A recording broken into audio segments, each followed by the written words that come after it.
Hey, so welcome to the VET S.O.S. Entrepreneur Spotlight. Hey, remember, don't drown in the sea of transition. Grab the VET S.O.S. Lifeline. Hey, so our veteran entrepreneur Spotlight is proud to be affiliated with the Neil Haley Show, sponsored by Spear Point Solution. If you don't know, Spear Point Solutions is a one-stop shop for leading-edge products, services, and training for multiple vendors. That's from your AI training, corporate gifts, and so much more.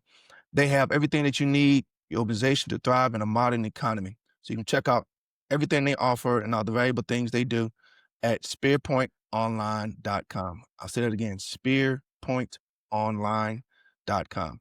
Remember to use our code VET S.O.S. for anything that you purchase there. That will help us continue our mission of improving the lives of those who have served. And today we have a special guest, Mr. Brian Pultro. He's currently serves as a Navy Reserve as a commander. He's partnered with his uncle, pretty cool, at Pultro Financial Management as a financial planner back in 2015. He holds a poli-sci degree from Auburn, War Eagle, and a War master Eagle. and a master in political science from Villanova. In his free time, he spends his time with his fiance, 3 sons, and 2 golden retriever rescues. Hey, welcome to the show, Brian. How you doing, man? Thanks, Maurice. I appreciate it. I'm doing great. Thank you. Good, man. Hey, so since you're an Auburn guy, we got to start it off, man. War Eagle. War What did you Eagle to think you of the too. game on Friday? That was a great game Friday. Yeah. What Yeah. what year did you graduate? I graduated '05. Oh, so we were 1 year apart. I'm 2006. Oh, okay. So you were there with the we went undefeated that year. Go Absolutely. for That it. was one of the best years ever.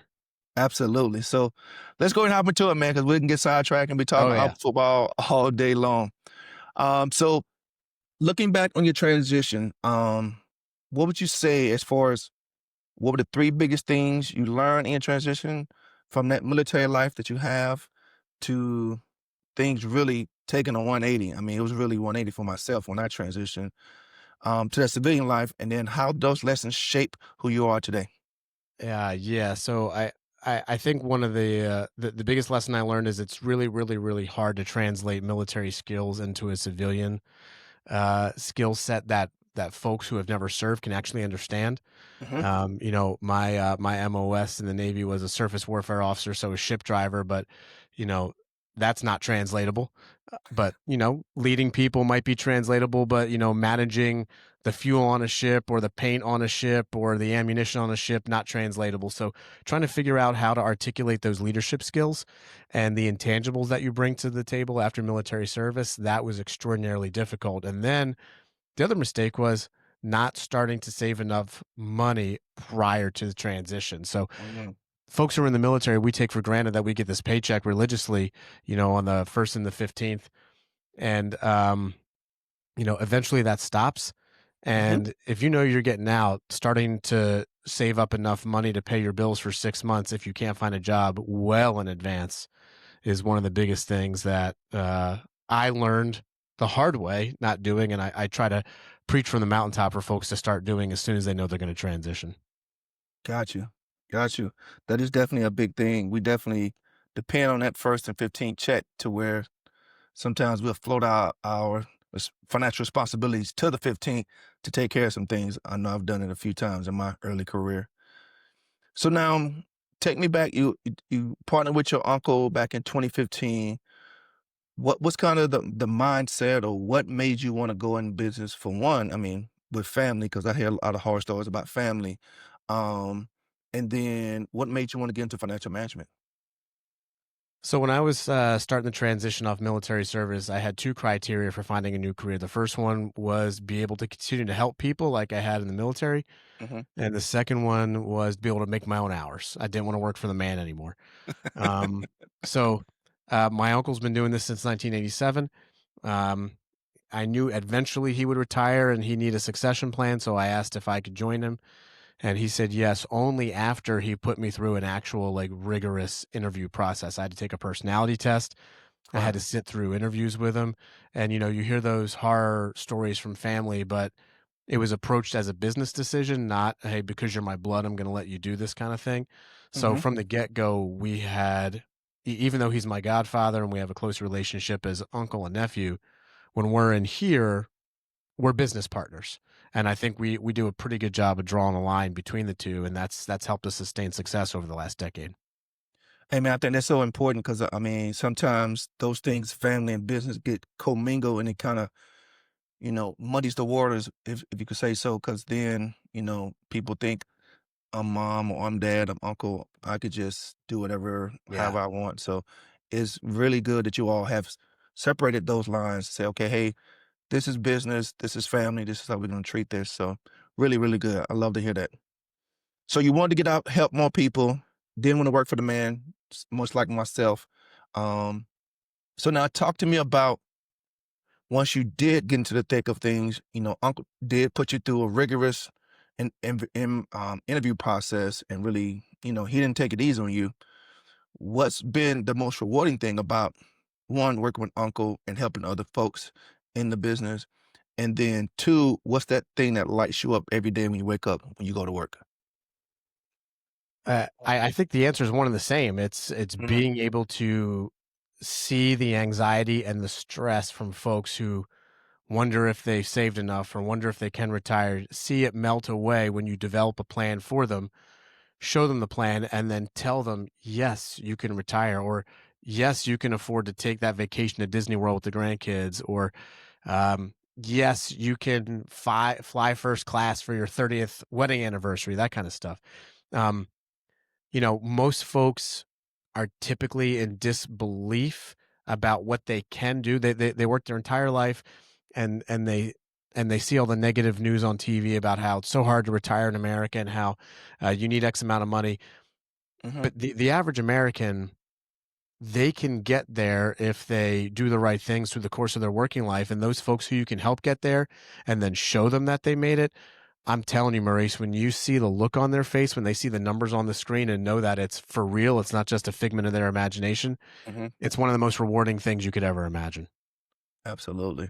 So I wonder something when you did decide to make this move and go into business with your uncle, did you have to bring your own book of business? And how did that Uh, work? I did. So after I got my licenses, they magically turned on June 1st, 2016, and I had $0 of assets under management, and I had to build the thing from scratch. Yeah. So Um, he had his business established, and I was Mhm. obviously learning from him and he was mentoring me, but nothing was handed to me on a silver platter. I had to go out there and, grind. And I remember the first thing I did was contact everybody I'd ever served with, tell them I made this transition. Here's what I'm doing now. If you're looking for somebody, give me a call. And some people did, some people didn't, but that's how I got the ball rolling on that. Good. That's good, man. Definitely builds that character and not things not just given to you. So now that you're in the thick of it, and we know that being an entrepreneur, starting a business from scratch, you see that $0, zero management on your screen. What's been the hardest part about being an entrepreneur, or most frustrating throughout this journey, and then how'd you deal with it? The hardest, this might sound confusing. The hardest part was having the confidence to have the confidence that I knew what I was doing. Mm, And that may sound counterintuitive, but what I mean by that is, I'm 41 years old now. Let's just take 6 years ago when I had only had 4 years experience. When I was 35 years old and I would sit across from a 65-year-old who had $1 million, I would doubt that I knew what I was doing back then. But it took a while for me to realize that they wouldn't be sitting across from me if they didn't acknowledge I knew more than them and they didn't need my help. And the reason why it was an issue is because I know, like, how people say you could smell fear, right? mhm. If I'm sitting across from someone, I know that they could tell I was lacking confidence in what I was saying, what I was presenting. And that probably cost me a bunch of people. I know it did for a fact. And it took me a while and experience and mentorship from folks to realize that, hey, I do know what I'm doing. I should have confidence in my skill set, confidence in my knowledge, and start to exude that to prospects and folks that are sitting across from me. So the biggest thing was overcoming my fear about being confident, just knowing that I had the knowledge to do what I needed to do. Yeah, I would say that's really one of the big things. And then so since we're talking about talking to people and building confidence, how have you been able to overcome those tough conversations when people don't have enough money to retire or they don't have the financial backing to do what they want to do? How have you got to that point to where you feel most comfortable talking to folks? I had the second captain I had on my first ship. Hmm. He would always say, "There's no such thing as good news. There's no such thing as bad news. There's just news." Hmm. And I remembered that, and I don't like when I used to go see this captain. I would say, "Hey, Skipper, guess what? Helicopter can't fly because the pad eye's broken or whatever," and he would appreciate it. There was no beating around the bush or anything like that. Hmm. Um, with this, you have to approach it a little different, but the facts still remain the facts. It's my job to present the facts as they are and then do my best to find a solution for those facts, whether or not it means, delaying Social Security 2 more years to let it build up, or maybe retiring from your primary job but getting a part time job somewhere to help provide that income that you might need until you reach a certain age or something like that. So it's not exactly, hey, sorry, bad news, you have to work till you're 95. It's, hey, maybe we got to delay retirement 2 or 3 more years or think about a different strategy or cut our spending here, but eventually we'll get there and I'm here to help you get there. That's my job. We'll have to work on this together. I know it's not the answer you want, but we're going to figure it out. Absolutely. I think it's the one thing I learned from my skippers and just being around in the military. Bad news never gets better with time. Exactly. Never gets Yeah. better with time. Okay, so let's talk about your transition. Did you plug into any type of resources, any type of boost to business, mentorship? Did you do Yeah, any of so those? I live just outside of Philadelphia, and we have an amazing union league in the city of Philadelphia. Okay. And it's heavily pro military, pro veteran, and it just so happened the year I transitioned, they started a veterans entrepreneurship program where they brought in a bunch of transitioning veterans who were leaving service and either looking just to find a regular old W-2 job or start their own business.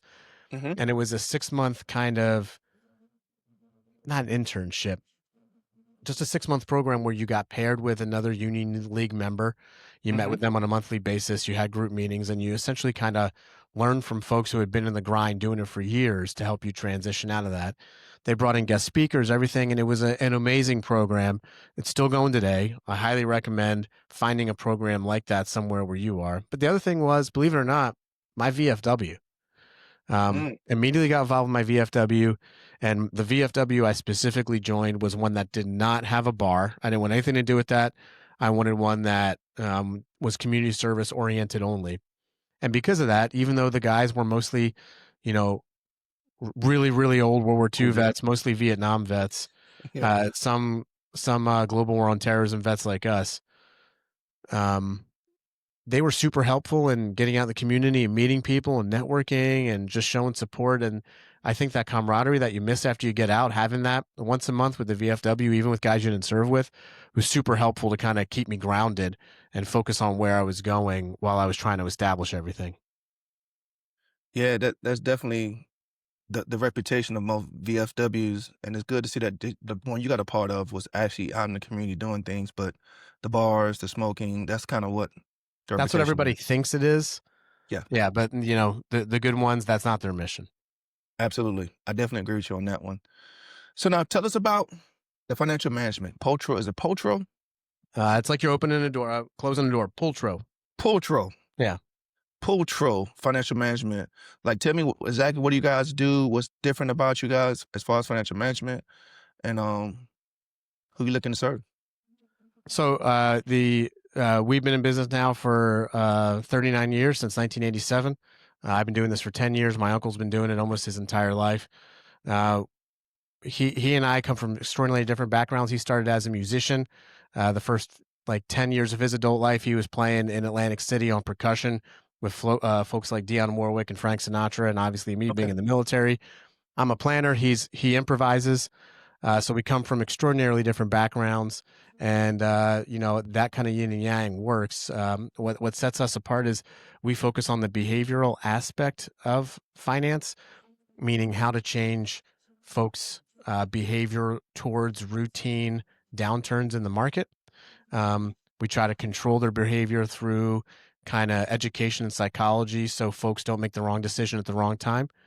And doing that has helped us be successful in ensuring folks, keep their money in even when the news says sell, sell, sell, and it's super scary. Um, as far as my niche, I try to serve as many veterans as I possibly can. I'd say that's probably about 35% of my business. I also try to help folks as best I can with navigating the VA process, having gone through it a bunch of times. Hmm. Um, Obviously, I'm not a VA certified service officer or anything like that, but just direct them to helpful resources or places they can go to ensure that they get their benefits that they can. Help them with GI Bill, all that kind of stuff. So, my Hmm. goal is to certainly give back, and the veteran community is one I know the most. So, I try to focus on that as best I can. But we service anybody. And, my goal is to help folks who are in the same stage of life as I am, 40 years old, family, kids, and grow old with them as time goes on. Good, good. So now, for anyone that wants to learn more about yourself, get connected with your business, where should they go? I'm on all social medias: Instagram, brian.pultro.pfm, LinkedIn, Brian Pultro, Facebook, Brian Pultro, and my website is pultrofinancialmanagement.com. So anybody can reach out any way they can, connect with me, and I'm more than happy to connect with you. Absolutely. Connect with him on Brian Pultro on all social media platforms and Pultro Management. Is that PultroFinancialManagement.com? Pultrofinancialmanagement.com. Yeah. Absolutely. All right. Hey, so Brian, we want to thank you for joining us on the VET S.O.S podcast today. On behalf of the VET S.O.S family, we'd like to thank everyone for joining us as well. You can find VET S.O.S podcast on all your favorite platforms, YouTube, and all social media platforms. Make sure you subscribe and follow the VET S.O.S so you don't miss our next episode and more episodes to come. Remember, don't drown in sea of transition. Grab the VET S.O.S Lifeline, VET S.O.S Lifeline.